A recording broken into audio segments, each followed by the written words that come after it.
So flexibility and static stretching for the sport of weightlifting.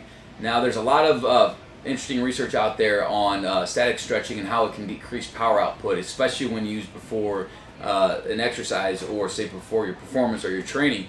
Now all this, though this is very interesting and relevant and it is true and factual, it's kind of a bit ridiculous and a moot point when you're looking at Olympic lifting. If you can't get into proper position to do a full snatch, a clean or jerk, or say a squat, front squat, back squat, overhead squat, you're basically really screwing yourself. You're going to risk yourself for injury for one, but if you can't even get in position and you're trying to rely on the heavier weights and loads to kind of help you force yourself into position, you're going to end up hurting yourself and you're really going to suffer with your performance. So you really have to get elastic qualities to your joints and your muscles and mobilize yourself to be able to get into those positions. And the better you can get there, the faster you'll actually be able to be. So it's kind of like you need to be more like water versus concrete when it comes to weightlifting. Water can take on any form and kind of become a very strong, heavy force. But you can't go into the sport and you can't go in and snatch and clean jerk with improper, immobile positions. So the loss you might have from stretching earlier on before that workout is going to be kind of a net increase for power at the end of the day. You're going to do power training, you're going to do Olympic lifting and snatch and clean jerk and squat. You're going to be building power and strength, and at the end of the day, you're going to end up with a higher net output of power. Although you might decrease your performance at first with that stretching, again, it's not worth the risk of the injury. And if you can't even do the position in the exercise, then it's kind of a wasted effort anyway.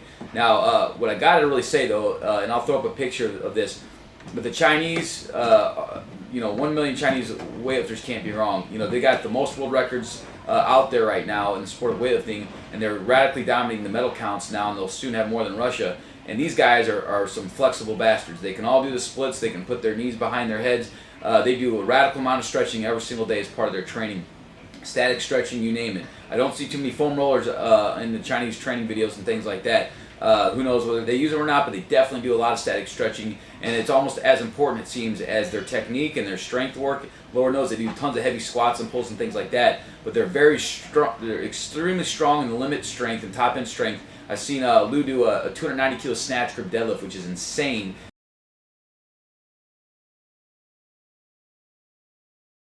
For a 77 kilo weightlifter.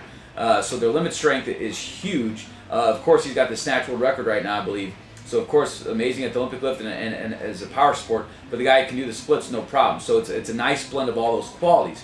So you can see that the Olympic lifter has to be a nice, well-rounded athlete, has to be mobile and flexible to do the sport, and you'll actually increase, as I said, your performance, and you'll reduce the risk of injury. So at the end of the day, you got to put in your time. I started as a powerlifter and never did a lot of stretching early on. I got real stiff and tight when I, transferred into the sport of weightlifting around age 17. I had a hell of a time ever getting into proper positions, squatting correctly, and doing a full lift. And I was only 17. And I was already that tight from approaching training that way. And it took me a good 5+ years or so to get really comfortable with the lifts. I experimented with my technique nonstop because I never felt comfortable with the leverages and positions. And it took over 5 years to really get comfortable with my technique with so much repetition. And I still didn't do a lot of stretches then. I did just basically the lifts. In the last few years, though, I finally had some shoulder and knee injury kind of related to each other. But a lot of this has really put me, I've had to do a lot more stretching and mobilizing more than I ever have in my life. And it's something I wish I would have gotten into much, much earlier on. And it's extending my career. It makes me feel much better. I'm getting better positions than I could several years ago. And I feel way better than ever. My recovery's better. My positions are better. I feel faster. I don't feel so stiff coming to the gym each day. And it's really optimized my career, and it's something I wish I would have gotten a better habit of early on. So I really, there's really no off days with stretching and mobility. It's just kind of like the same way with training. I respect it every bit as much as I do, as much as I do, say, squatting or snatching and clean and jerking. So, you look at, you'll see a lot of images of, say, Russian stretching. Klokov does tons of stretches. The Chinese are nimble ninjas. So, proofs in the pudding, they got all the world records. So, if you don't believe me, perhaps at least believe the Chinese.